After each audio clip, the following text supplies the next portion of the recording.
नमस्कार प्यारे बच्चों। कल जो टॉपिक हमने पढ़ा था हाइट एंड डिस्टेंस, उसी टॉपिक को आगे बढ़ाते हैं। कल मैंने इस टॉपिक में जो basic concept angle of elevation और एंगल ऑफ डिप्रेशन जो था वो हमने बिल्कुल फिगर के थ्रू बड़े प्यार से समझा था और बहुत अच्छा रिस्पॉन्स भी दिया आपने।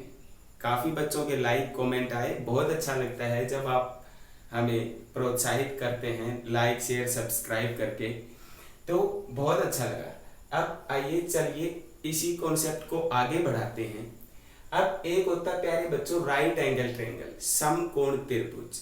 समकोण त्रिभुज वह होती है जिसमें एक कोण 90 डिग्री हो। एक कोण 90 डिग्री, जैसे कि आपको फिगर दिखाई दे रहा है, ये एक राइट एंगल ट्रायंगल है। अब राइट एंगल ट्रायंगल होता क्या है, ये तो हम सब जानते हैं कि भाई एक जो एंगल है वो 90 डिग्री होगा, लेकिन जो एंगल के सामने वाली जो साइड है, यहाँ प्यारे बच्चों में यदि एंगल थीटा का जिक्र करूं तो एंगल के सामने जो ये साइड है, इस साइड को बोलते हैं परपेंडिकुलर या लंब। ठीक है। जो सबसे बड़ी भुजा हमें दिखाई दे रही है ये हमेशा हाइपोटेनियस, ये कभी भी चेंज नहीं होती। हाइपोटेनियस हमेशा एक जैसा बना रहता है। ये एक्चुअल में भी सबसे बड़ी साइड होती है और देखने में भी क्या होती है, सबसे बड़ी साइड। जो बचा हमारा उसको बोलते हैं जी बेस, आधार। ठीक है।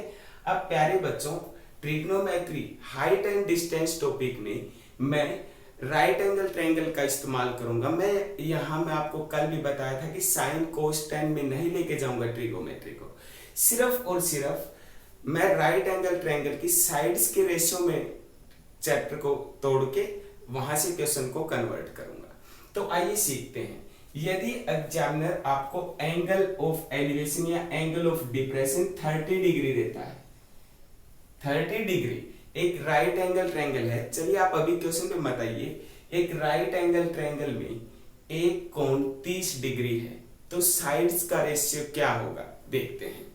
एक बात तो ये प्यारे बच्चों की आप कोई भी बुक उठा के इन चीजों को रट लें कि भाई ये 1 होगी, ये √3 होगा, ये 2 होगा, लेकिन जब तक आप कॉन्सेप्ट नहीं सीखेंगे तो चीजें आपको परेशान करेंगी। तो आइए सीखते हैं कि ये चीज आई कहां से। हम जानते हैं कि टेंजेंट जो थीटा होता है, टेंजेंट थीटा होता है परपेंडिकुलर अपॉन बेस, मतलब कि लंब बटे आधार। ये साइड लंब और ये अपना आधार और ये अपना कर्ण, तो टेंजेंट थीटा होता है लंब बटे आधार। सिर्फ और सिर्फ इसी कॉन्सेप्ट का यूज करेंगे। डोंट वरी, आप टेंशन मत लीजिए कि सर साइन क्या होता है, ये क्या होता है। मैं आपको पॉइंट टू पॉइंट डायरेक्ट लेके चलूंगा। अब हम जानते हैं कि टेंजेंट थीटा होता है हमारा लंब बटे आधार। और प्यारे बच्चों हम जानते हैं कि टेंजेंट 30 डिग्री, टेंजेंट 30 डिग्री का मान होता है 1/√3। तो tangent theta is equal to लंब बटे आधार, और यहाँ थीटा की जगह हमें दिया है 30, तो मैं लिख सकता हूं 1/√3। अब प्यारे बच्चों यदि मैं यहाँ परपेंडिकुलर का जिक्र करूं तो आप कहेंगे सर परपेंडिकुलर हुआ हमारा कितना, 1। मैं बात करूं बेस की तो आप कहेंगे सर बेस हुआ हमारा कितना, √3। तो यहां से एंगल के सामने वाली जो साइड है ये परपेंडिकुलर, आप कह रहे हैं कि सर परपेंडिकुलर हुआ हमारा 1 यूनिट। प्यारे बच्चों बेस हुआ हमारा कितना, √3 यूनिट। और पाइथागोरस थ्योरम का यूज करके यहां से यदि मैं हाइपोटेनियस कर्ण निकालूं तो वो होगा कितना, 2 यूनिट। पाइथागोरस थ्योरम बोलते क्या है, perpendicular square plus base square is equal to hypotenuse square. तो उसका यूज करके हमारे पास यहाँ आया कितना, 2 यूनिट। अब आप कहेंगे सर आपने ये वैल्यूज कैसे लिख दी। तो प्यारे बच्चों एस्टेट सीटेट बहुत से हरियाणा और स्टेट एग्जाम्स में मैंने देखा है कि क्वेश्चन डायरेक्ट आते हैं कि x/y is equal to 4/5, find the value of x and y। तो प्यारे बच्चों यहाँ से डायरेक्ट जो x के सामने है वो x का मान, y के सामने जो है वो क्या होगा, y का मान। मैंने इसी कॉन्सेप्ट का यूज यहाँ किया है कि परपेंडिकुलर 1, बेस कितना, √3, और पाइथागोरस थ्योरम से आपके पास हाइपोटेनियस कितना हुआ, 2 यूनिट। आशा करता हूं कि आप यहां तक मेरी बात समझ पा रहे होंगे। नोट कीजिए, शाबाश। आगे बढ़ते हैं फिर।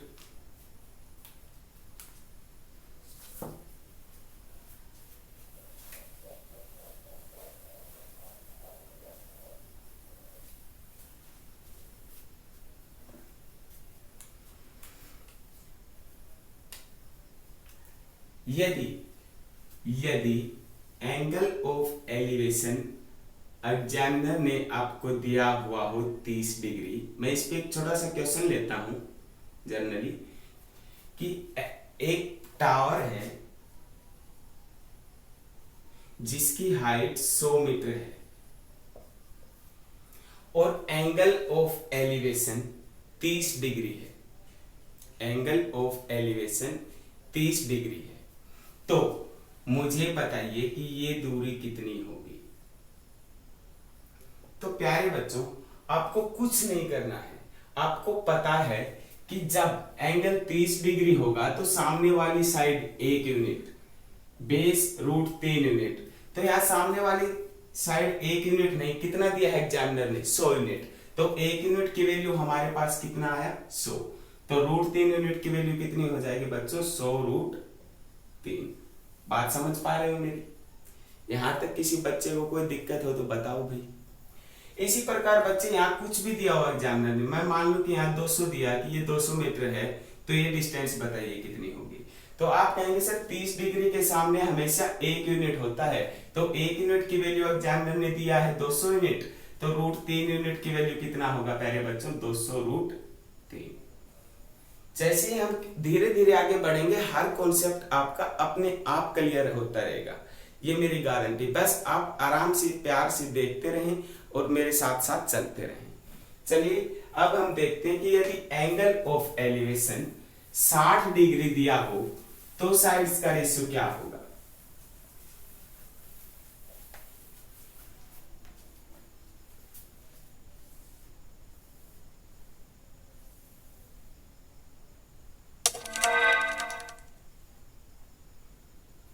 एंगल ऑफ एलिवेशन यदि 60 डिग्री दिया है तो प्यारे बच्चों आप सभी जानते हैं कि टेंजेंट थीटा होता है हमारा परपेंडिकुलर अपॉन बेस, हाँ या ना।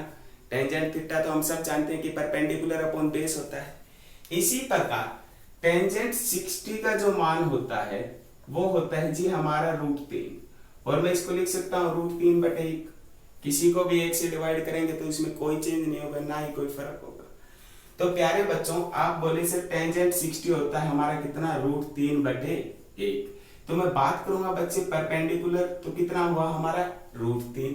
बात करूंगा बच्चे बेस की तो कितना हुआ हमारा, 1 यूनिट। तो 60 डिग्री के सामने हमेशा जो साइड होगी वो होगी प्यारे बच्चों रूट 3 यूनिट। ये हमारा बेस कितना हुआ प्यारे बच्चों, 1 यूनिट, और हाइपोटेन्यूस होगा पाइथागोरस के यूज से 2 यूनिट। बात समझ पा रहे हो, हाँ या ना बताइए भाई। अब आप इस चीज को डायरेक्टली भी याद कर सकते हैं, मैंने दोनों एंगल्स पे दिखाया है, 60 डिग्री पे भी और 30 डिग्री पे भी। आप इस चीज को डायरेक्टली भी याद कर सकते हैं, कैसे कि यदि एक राइट एंगल ट्रायंगल है और मैं उसमें यदि ये एंगल तो हमारा 90 डिग्री है ही भाई, और ये एंगल 30 डिग्री है, तो प्यारे बच्चों ये एंगल कितना बचा, हमारे त्रिभुज के तीनों कोणों का योग होता है हमारा 180 डिग्री, तो 90 और 30 120, ये बचा कितना हमारा 60 डिग्री।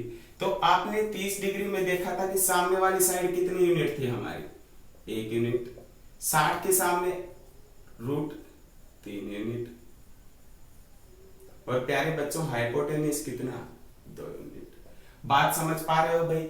एक एक चीज बिल्कुल कॉन्सेप्चुअली सिखाइए, फिर भी किसी बच्चे को दिक्कत हो तो आप कमेंट में लिख सकते हैं या वीडियो को पीछे जाके देख सकते हैं, आपका कॉन्सेप्ट जो है अपने आप क्लियर होगा। तो ये चीज आप प्यार से नोट कर लीजिए कि 60 डिग्री के सामने जो साइड होगी वो होगी 1 यूनिट, रूट 3 यूनिट। 30 के